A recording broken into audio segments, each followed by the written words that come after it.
apa cerita menarik dari proses pengelolaan logistik Ibu mulai dari persiapan hingga distribusi? Jadi untuk PPK kalau mau ke kota mereka harus jalan darat 3 hari.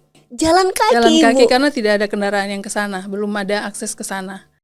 Kami sampaikan ke mereka kalau angka 66 itu sebagai antikris itu hoax, sehingga banyak mereka langsung punya keinginan untuk rame-rame buat KTP. Kami menggunakan helikopter yang lebih besar dari yang sebelumnya. Dan pada saat itu terjadilah seng gereja dengan rumah masyarakat yang terlepas karena pengaruh dari angin heli itu.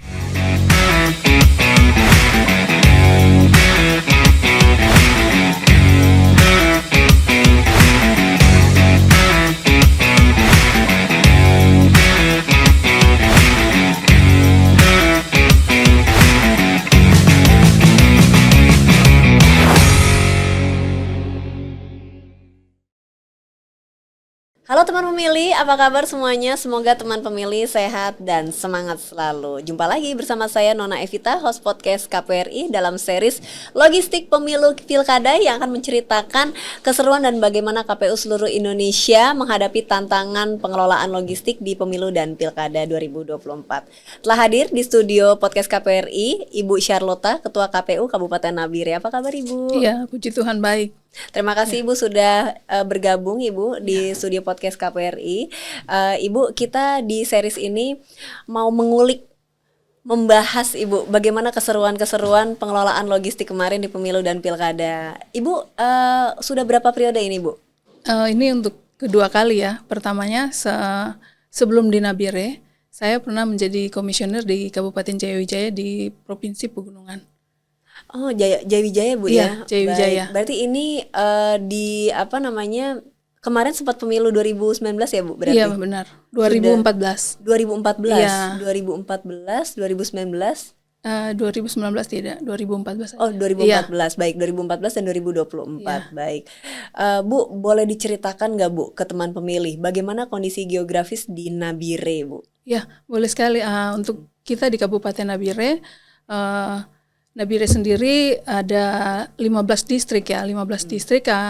Sebutannya di Papua itu distrik kecamatan. Jadi sama aja, cuman di sana kebiasaan menyebutkan kecamatan dengan sebutan distrik. Jadi di Nabire sendiri ada 15 distrik. Kemudian 15 distrik ini dipilah-pilah menjadi tiga kategori. Jadi kategori pegunungan, daratan dengan pesisiran atau laut. Nah, kemudian dari 5 distrik ini ada 2 distrik yang sulit untuk dijangkau. Kalaupun menjangkau harus menggunakan helikopter atau pesawat. Nah, ini distrik Menau dengan Dipa.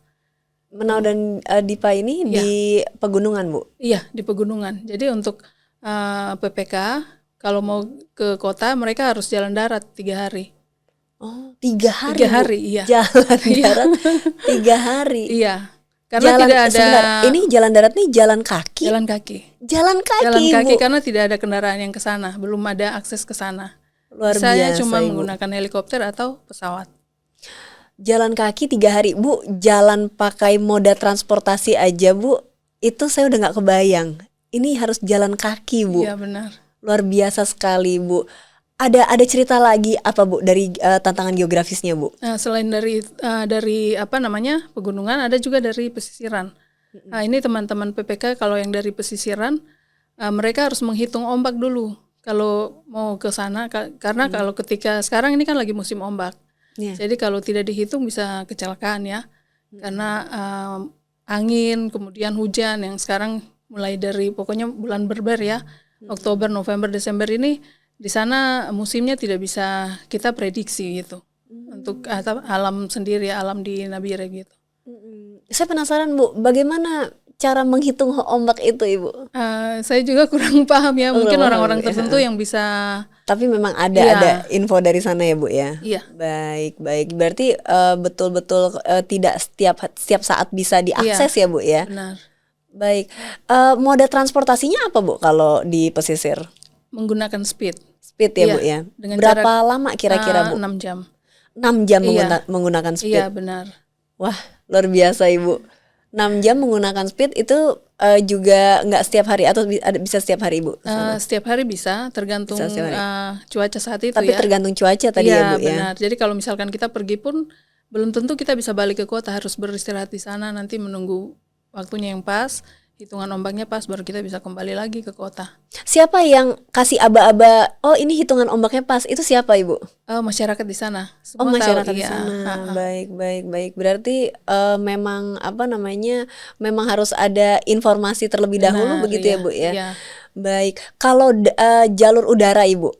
Kalau jalur udara cuma ke Dipa Menau ya. Itu karena memang tidak ada Pakai akses. helikopter ya, Bu Iya, ya? pakai helikopter karena akses jalannya belum bagus dan mereka masih jalan kaki. Belum ada kendaraan juga di sana.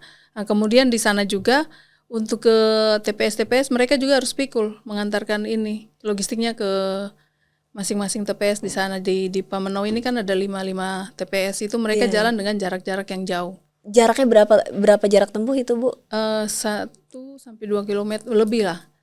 Baik, baik. Kampung ya. Per kampung, baik ya.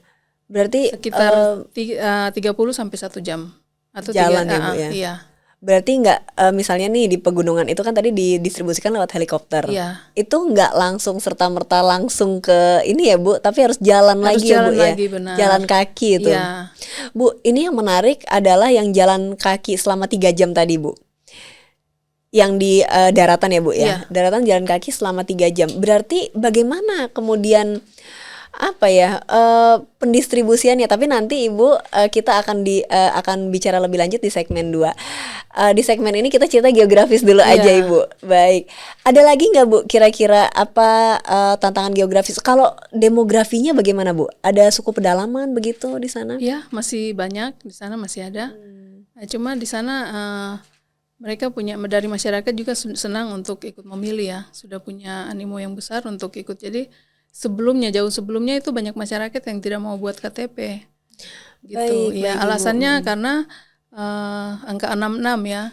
Angka 66 takutnya antikris gitu. Jadi mereka enggak mau buat KTP, tetapi ketika kita jelaskan bahwa ini hal yang penting karena walaupun kita enggak kemana-mana mau beli HP aja, untuk mengakses HP harus punya KTP baru bisa menggunakan HP. Sehingga banyak penjelasan yang kami sampaikan dan menurut kami dan kami sampaikan ke mereka kalau angka 66 itu sebagai antikris itu hoax, sehingga banyak mereka langsung punya keinginan untuk rame-rame buat KTP. Sehingga kemarin banyak sekali yang ikut memilih.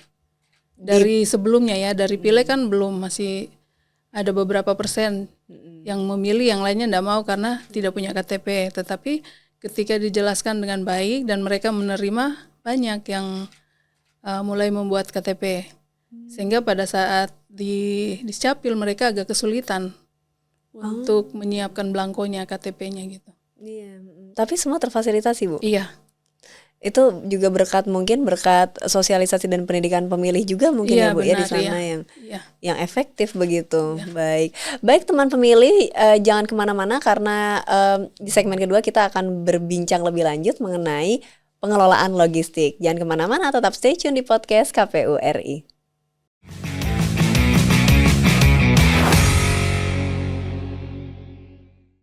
Teman pemilih, kembali lagi bersama saya Nona Evita, host podcast KPRI. Terima kasih teman pemilih yang masih setia bergabung. Jangan lupa teman pemilih untuk like, subscribe, komen, dan share podcast KPRI di kanal YouTube Komisi Pemilihan Umum Republik Indonesia agar teman pemilih mendapatkan informasi terkini seputar kepemiluan. Baik, di studio podcast KPRI sudah hadir bersama saya Ibu Charlotta, Ketua KPU Kabupaten Nabire. Tadi di segmen 1 Ibu Charlotta sudah berbincang dengan saya.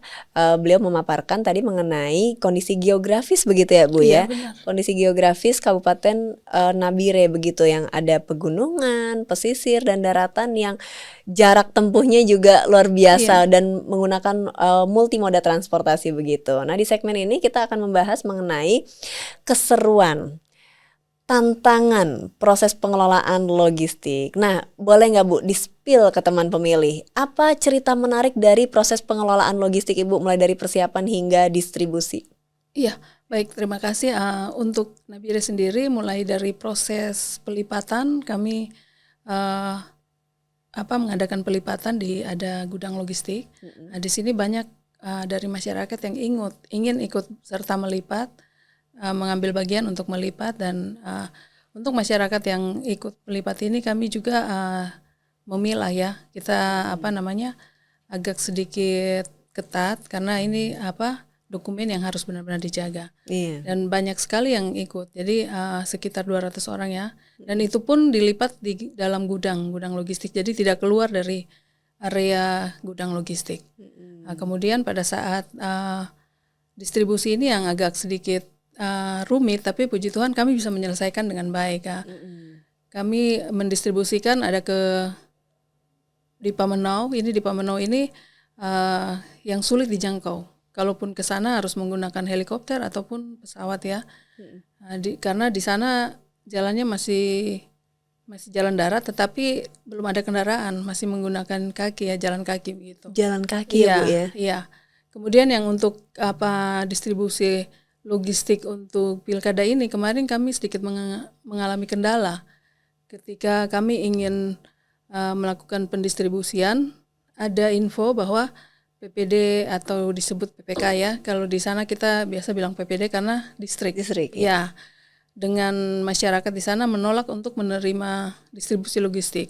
Ini dikarenakan karena waktu Pileg 14 Februari itu terjadi masalah. Waktu itu kami menggunakan helikopter juga untuk distribusi logistik. Waktu hari pertama kami melakukan distribusi, cuacanya tidak bagus sehingga helikopter itu tidak bisa landing, tidak bisa turun ya. Tidak bisa turun. Iya, karena cuaca yang tidak bagus. Kemudian di esok harinya karena kami pikir akan terlambat, kami menggunakan helikopter yang lebih besar dari yang sebelumnya. Dan pada saat itu terjadilah seng gereja dengan rumah masyarakat yang terlepas karena pengaruh dari angin heli itu. Iya, benar. Dan beritanya sampai ke kami itu cuma gereja gitu.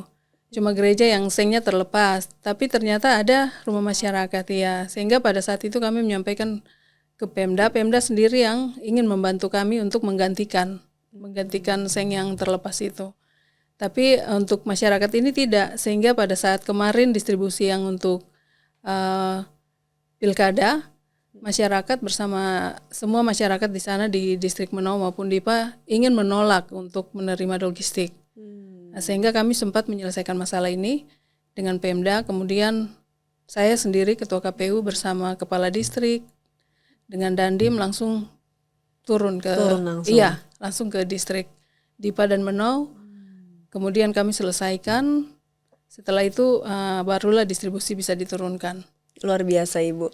Terus saya tadi penasaran yang jalan kaki ini Bu. Iya. Jalan kaki berarti ngangkat kotak suara dan benar. Kotak suara, perlengkapan kotak semuanya. suara, bilik semua bilik diangkat semua. ya. Semua diangkat dan jalan kaki ke sana Bu. Iya, benar. Itu nggak pakai apa begitu Bu? Tidak, Alat nggak ada. Dipikul Iya. semua Bu. Wah, ada berapa orang Bu yang mendistribusikan dengan berjalan kaki demikian? Kalau dari PPD akan menyerahkan lagi ke PPS. Jadi PPS ini 3 orang ini akan bersama Sekretariat PPS, mereka akan berusaha mengantarkan ke 5 TPS di masing-masing distrik. Oh, berarti estafet ya Bu? Iya, jadi mereka juga menggunakan jasa dari masyarakat gitu, jasa pikul. Jasa pikul masyarakat Ibu. Masyarakat. Jadi ada yang diminta untuk menolong mereka untuk mengangkat barang-barang tersebut. Ada berapa kira-kira kotak suara Ibu beserta perlengkapan lainnya yang didistribusikan? Kalau untuk pilkada ada 2 ya, karena Bupati dengan Gubernur Raja untuk Kabupaten Nabire. Jadi ada 2 kotak suara, kemudian dengan masing-masing 4 bilik untuk 1 TPS ya, gitu. Ditambah dengan surat suara dan ada perlengkapan TPS lainnya. Baik. Wah, luar biasa. Ada cerita menarik apa lagi ini Bu dari proses pengelolaan hingga pendistribusian logistik? Iya. Yang menarik ini di sini walaupun hujan panas mereka tetap berusaha gitu. Tidak ada keinginan untuk berhenti, tetapi mereka berusaha untuk melakukan tugas dengan baik.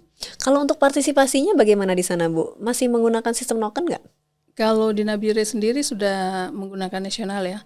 Sehingga kami menggunakan sistem nasional. Pernah kejadian waktu Pileg tanggal 14 Februari 2024 itu di distrik salah satu distrik ya di Nabire itu ada yang menggunakan noken.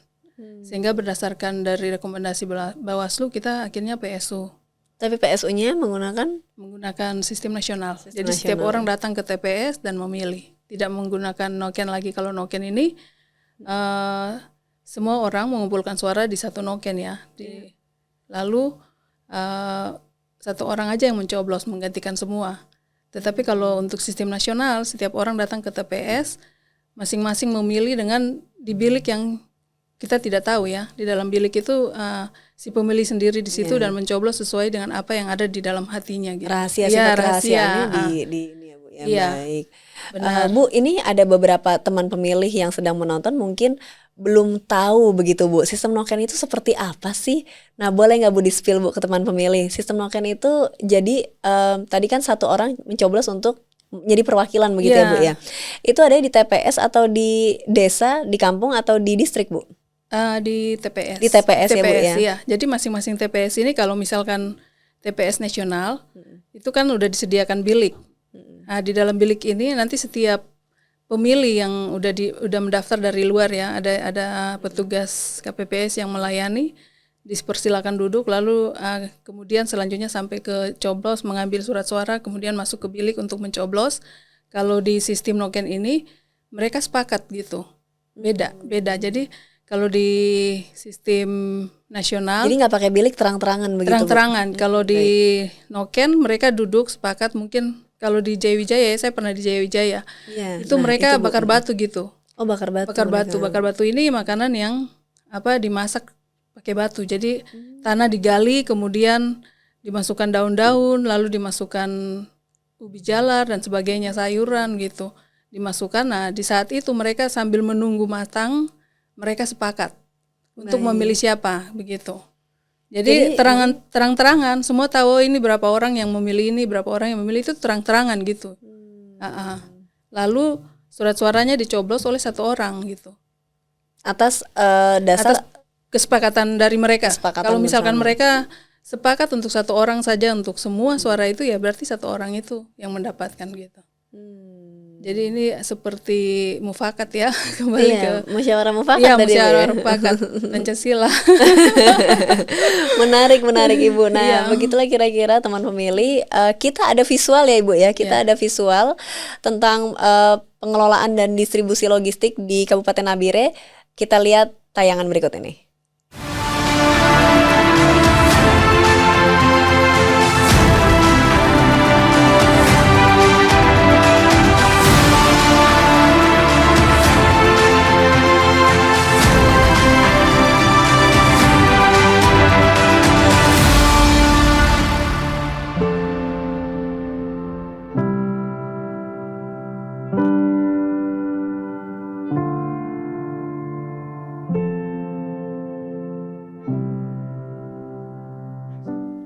Wah, luar biasa sekali ya Ibu ya perjuangannya teman-teman KPU Kabupaten Nabire beserta badan ad hoc ya Ibu ya, dengan kondisi geografis demikian dan menggunakan multimoda transportasi dan juga jalan kaki tadi ya Bu ya. Benar.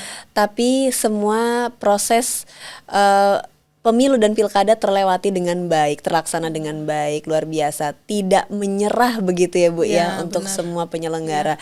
Baik, Ibu, terakhir apa pesan kepada teman pemilih Ibu? Iya, baik, terima kasih. Pesan saya kepada pemilih ya, saya berterima kasih, apresiasi yang setinggi-tingginya kepada penyelenggara ad hoc yang sudah sekuat tenaga, sudah meluangkan waktu untuk bekerja sehingga pemilu ini dapat berjalan dengan lancar, dan tak lupa mengucapkan terima kasih kepada Pemda Kabupaten Nabire, kemudian TNI dan Polri yang juga ikut membantu kami sehingga proses ini berjalan dengan baik, dan juga kepada seluruh masyarakat Nabire yang antusiasnya besar sekali untuk mengikuti pemilu di tahun ini. Baik, terima kasih Ibu Charlotta sudah bersedia hadir di podcast KPRI, sama-sama. dan terima kasih teman pemilih yang sudah setia bergabung. Sampai jumpa di podcast episode berikutnya. Podcast KPRI terdepan bicara kepemiluan. Sampai jumpa.